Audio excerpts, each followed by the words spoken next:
Imagine an extraordinary orchestra.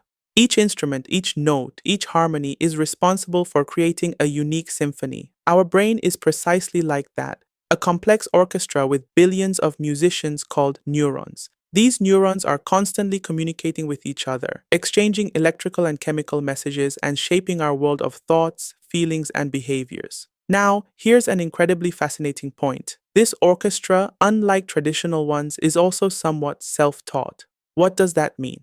It means that our experiences, habits, and even the type of thoughts we have can influence how these neurons connect and dance. Scientists call this phenomenon neuroplasticity, the brain's remarkable adaptability. Just think about it. Your brain is like soft clay that you can mold into any shape. Every time you learn a new skill, have a new thought, or experience a particular emotion, you're creating a new neural pathway in your brain. These pathways, like busy roads, become stronger and faster the more you use them. So, the question arises, if our brain is this adaptable, why does the feeling of happiness and contentment sometimes seem to get lost? Why do some neural pathways that lead us towards negative thoughts, stress, or boredom become so strong and dominant? The answer goes back to those default settings I mentioned earlier, but this time with a more scientific perspective. Our brain evolved for survival, not necessarily for constant happiness. That's why it has a kind of negativity bias. It pays more attention to threats and problems than to opportunities and joys. This is a valuable survival mechanism, but in today's modern world, it can sometimes cause us to overlook the good moments and focus more on what we lack and worry about. But the good news is that this very neuroplasticity gives us the power to change these default settings and build new neural pathways that guide us towards greater happiness and contentment. Just like a skilled gardener who carefully tends to plants and directs their growth, we too can, with awareness and practice, rewire our brains to experience happiness anew.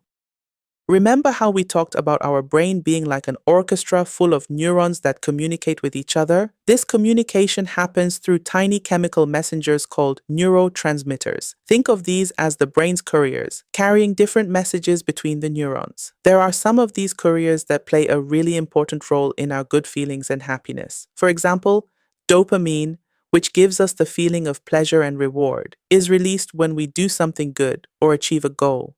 Serotonin is like our mood regulator, helping with calmness and a sense of well-being. There's also oxytocin, often called the love and bonding hormone, which is released when we connect intimately with others and strengthens feelings of belonging and happiness. Now, how does this brain wiring work? Every experience we have, every thought we think, causes these neurons to connect in a specific way, forming a neural pathway. For instance, if you make it a habit to exercise every morning, a strong neural pathway develops between the neurons related to movement and good feelings. The next times doing exercise will feel easier and more enjoyable because this pathway is already ready. The opposite is also true. If you constantly repeat negative thoughts in your mind, these thoughts also build a strong neural pathway for themselves, and you'll unconsciously be drawn to them more often. It's like building a thought highway where the traffic is always heavy. Here's the key takeaway.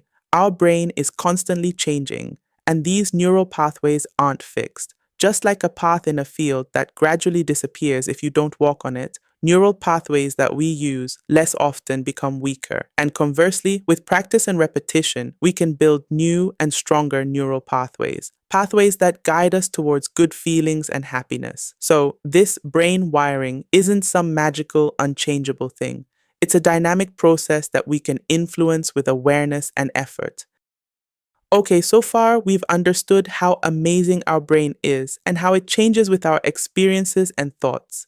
Now it's time to see how we can consciously use this ability and change that wiring to benefit our happiness. The good news is that we don't need to do anything too complicated. Small, consistent changes can lead to big results. One of the simplest yet most powerful ways is mindful attention to the present moment. When we intentionally focus our attention on what's happening right now, we step away from those busy thought highways full of worries and give our brain a chance to work differently. Small practices like a few minutes of focusing on our breath, paying attention to our five senses while eating a piece of fruit, or even walking slowly and noticing our surroundings can gradually strengthen these new pathways. Research has shown that mindfulness can reduce stress levels and increase feelings of calm and happiness. Another effective method is gratitude. When we pay attention to the good things we have in our lives and are thankful for them, we're sending a different message to our brain. Instead of focusing on what's lacking, we're shining a light on what we have. Writing down a few things we're grateful for each day, even the very small things, can gradually build a positive habit and change our perspective on life. Studies have shown a direct link between gratitude and increased feelings of happiness and life satisfaction. The third simple but strong strategy is regular movement and exercise. We don't need to become Olympic champions. A short walk, a bit of stretching, or any activity we enjoy releases those happy messengers like dopamine and serotonin and helps improve our mood and reduce stress. Exercise isn't just good for our bodies, it's also a kind of reboot for our brains. In addition to these, positive and meaningful social connections also play a very important role. Spending time with people we love and who make us feel good releases oxytocin and strengthens feelings of belonging and happiness. Even a sincere conversation or a warm hug can have positive effects on our brain chemistry. These are just a few of the small and simple steps we can take every day to gradually guide that brain wiring towards happiness. The important thing is that this is a marathon, not a sprint. We need to be patient and make these practices a consistent part of our lives. Trust me. With these small steps, you'll create big and lasting changes in your sense of happiness.